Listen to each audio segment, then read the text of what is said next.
So, we're letting AI make some pretty huge decisions for us. But what happens when we can't actually trust its reasoning?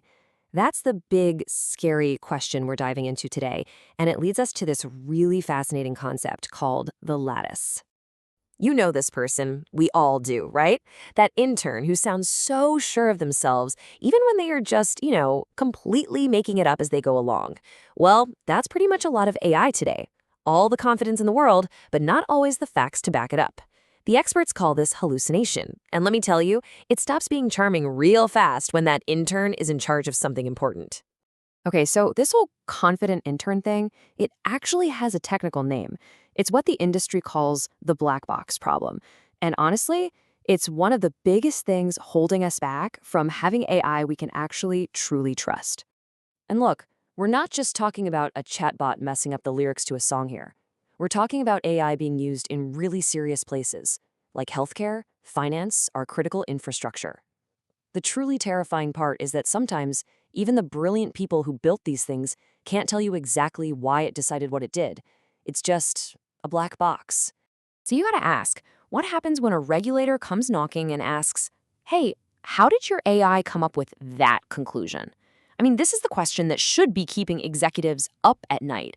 Because in these high stakes games, you have to be able to show your work. And right now, for a lot of AI systems, that's just not an option. And the answer they give? It's pretty much this. It seemed confident. Seriously, the truth that nobody really wants to say out loud is that we're basically governing by vibes. We're trusting these systems we don't completely get.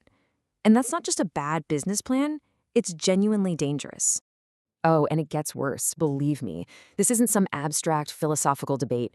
We are actively deploying these black box systems right into the middle of a world that's, well, it's full of some pretty serious digital threats. Just look at how the game has totally changed. It's not about some kid in a basement anymore. We're talking organized, sophisticated, even state-sponsored attacks on critical infrastructure. Now, imagine dropping our confident intern AI into that environment. It's like handing them the keys to the kingdom and just hoping for the best. What could possibly go wrong? Yeah, famous last words. And you know what? The regulators are starting to wake up and smell the coffee. The EU AI Act, for example, is a massive deal. It basically says, nope, you can't just launch these things and pray. You now have to prove they're accurate, robust, and secure. You have to actually know what you're doing. Okay, so let's recap. We've got these incredibly powerful, but kind of unreliable AI models running around in a super high stakes world. The solution, and this is the key, isn't to try and make the AI itself smarter. The real answer is to make the system it operates in fundamentally safer. And this whole philosophy actually comes from a totally different field, manufacturing. It's called the theory of constraints. The idea is simple. Any system is only as strong as its weakest link. So you don't waste time trying to fix everything. You find the single biggest bottleneck and you fix that.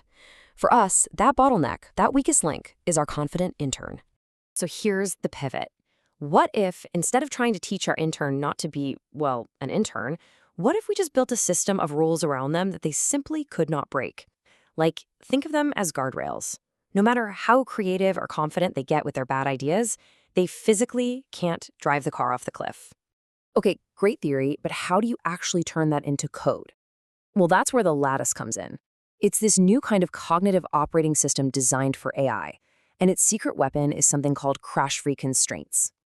The lattice is really built on a few core ideas that are kind of different. First, reversibility. That means you can always hit undo. Next, coherence, which means the system just can't contradict itself. And this next one is huge. It prioritizes survivability over correctness. In other words, it's way better to be safe than to be sorry. The whole point is to build a system that's tough and transparent, not just clever. So how does it actually work?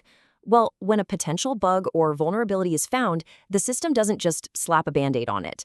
It turns that problem into a hard mathematical rule. That's the crash-free constraint. Then it traces that rule all the way back to the source of the problem and automatically generates a patch that guarantees that that specific thing can never, ever happen again. It's almost like a vaccine for your code. Let's make this super concrete. We all learned in school that you can't divide by zero, right? It breaks math. So the lattice takes that fundamental truth and turns it into an unbreakable rule in the code. B can never equal 0, and it enforces that rule system-wide all the time.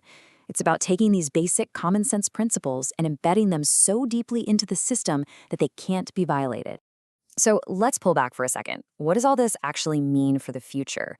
And why should you care about this, whether you're running a company or you're just trying to figure out where all this AI stuff is headed? Well, this is the shift we're talking about. It's about moving away from the old way, the black boxes and just hoping for the best, and moving toward a new world where AI reasoning is auditable and the systems have enforced constraints. We're finally taking that unpredictable intern and turning them into a governed professional. It's basically giving our AI some much needed adult supervision. This is really what it all boils down to. The big AI race isn't really about who can build the most powerful model. It's about who can build the most trustworthy system. Because at the end of the day, if you can't trust it, all that power is completely useless. Because think about it. We have to have a better answer than just shrugging and saying, well, the AI said so. That's not good enough. We need real accountability. We need trust. We need systems that were built from day one with governance in mind. Because the AI said so isn't a strategy, it's a surrender.